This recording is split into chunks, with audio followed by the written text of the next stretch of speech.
નમસ્કાર, હું રાજકોટથી પારુલ દેસાઈ। ઉનાળાની ગરમીમાં ત્વચાને કઈ રીતે આપણે સ્વસ્થ રાખી શકીએ તેના વિશે વાત કરીશ।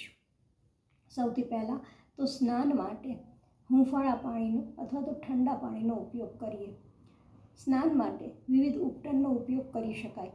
ચણાનો લોટ, લીંબુ, સંતરાના છોતરાનો પાવડર, હળદર અને થોડું ચંદન પાવડર મિક્સ કરી અને તેનો ઉપયોગ કરીએ। બીજું, અરીઠાના આગલી રાત્રે પલાળી દો અને બીજે દિવસે તેનો ઉપયોગ સ્નાન માટે કરો।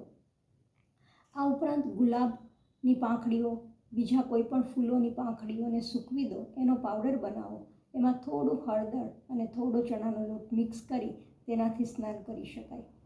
આ ઉપરાંત રવો, ચોખાનો લોટ અને મિલ્ક પાવડર આ ત્રણેયને મિક્સ કરી તેમાં થોડું પાણી ઉમેરી અને તેને ચહેરા પર લગાવી દો અને એમને થોડું સુકાય ત્યાર પછી એમને રગડી અને ધોઈ નાખો। આ જ વસ્તુ આપણે અંગૂઠા ઉપર પણ કરી શકશું, કારણ કે સુજોગ મુજબ આ અંગૂઠો એ આપણો આખો ચહેરો છે, તો અંગૂઠા ઉપર પણ આ જ ઉપટનને લગાવી સુકાય, રગડો અને ત્યાર પછી તેમાંથી એને ધોઈ નાખો। આ ઉપરાંત નહાયા બાદ આપણે ગ્લિસરીનના થોડા ટીપા, લીંબુનો રસ અને ગુલાબજળ એ મિક્સ કરી અને એને શરીર પર લગાવીએ। આ ઉપરાંત આપણે લૂથી બચવા માટે કલર થેરાપીનો ઉપયોગ કરી શકશું। આ રીતે અંગૂઠાના નખની નીચે બંને તરફ ડાર્ક ગ્રીન સ્કેચ પેનથી ડોટ કરી દો, જેનાથી લૂથી બચી શકાશે।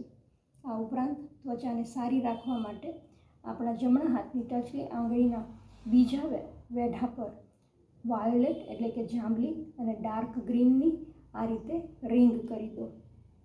આ ઉપરાંત હું આપને એક હીલિંગ કોડ આપું છું કે જે બોલવાથી પણ એટલે કે ચેન્ટ કરવાથી આપણે ત્વચાને સારી રાખી શકીએ છીએ, ગ્લોઈંગ કરી શકીએ છીએ। એ નંબર છે 74153821।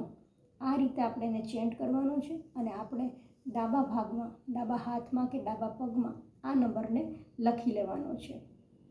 આ ઉપરાંત આપણે વધારે સ્વસ્થતા મેળવવા માટે શીતલી પ્રાણાયામ, શીતકારી પ્રાણાયામ અને ચંદ્રભેદી પ્રાણાયામનો પણ નિયમિત અભ્યાસ કરવો જોઈએ।